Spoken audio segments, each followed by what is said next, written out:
Mendoan menyatu dalam doa dan renungan dari Katedral Purwokerto Sabtu 3 September 2022 bersama saya Ron Warsono. Sabdamu ya Tuhan adalah roh dan kehidupan. Sabdamu adalah sabda kehidupan kekal. Kami renungkan sabdamu dari Injil suci Lukas bab 6 ayat 1 sampai dengan 5. Sejenak kami hening menyadari kehadiranmu yang bersabda kepada kami. Bersabdalah ya Tuhan, hamba-Mu mendengarkan.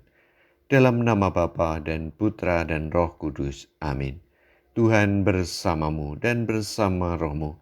Inilah Injil suci menurut Lukas. Dimuliakanlah Tuhan. Pada suatu hari Sabat, ketika Yesus berjalan di ladang gandum, murid-muridnya memetik bulir gandum dan memakannya, sementara mereka menggisarnya dengan tangannya.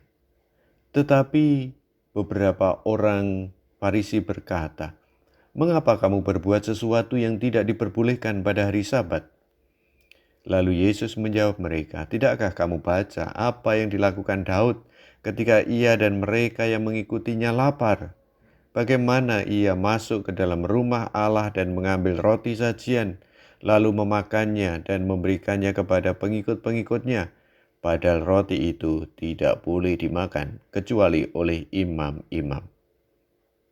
Kata Yesus lagi kepada mereka, "Anak manusia adalah Tuhan atas hari Sabat."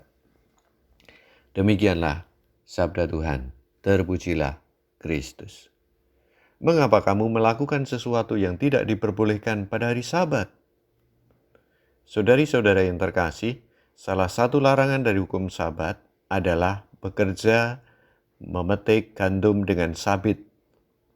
Ini merupakan salah satu dari 38 larangan bekerja pada hari Sabat. Hari Sabat harus disisihkan untuk istirahat dan terutama untuk memuliakan Allah.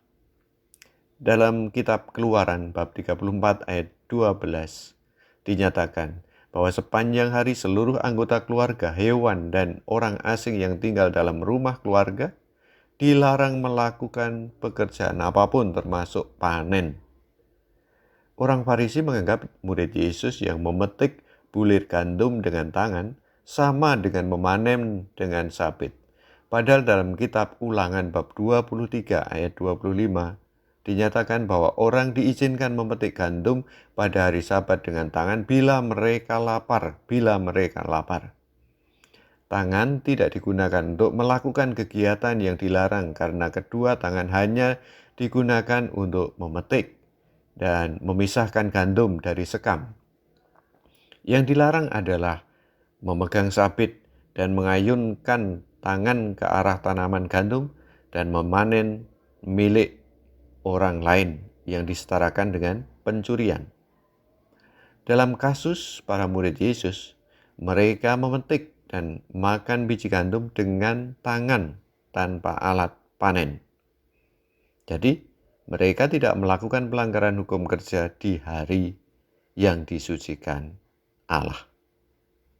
Saudara-saudari, sebagai murid Yesus kita dipanggil untuk melihat aturan larangan hidup beragama dari keseluruhan sistem. Aturan tidak spasial, tidak parsial. Marilah berdoa.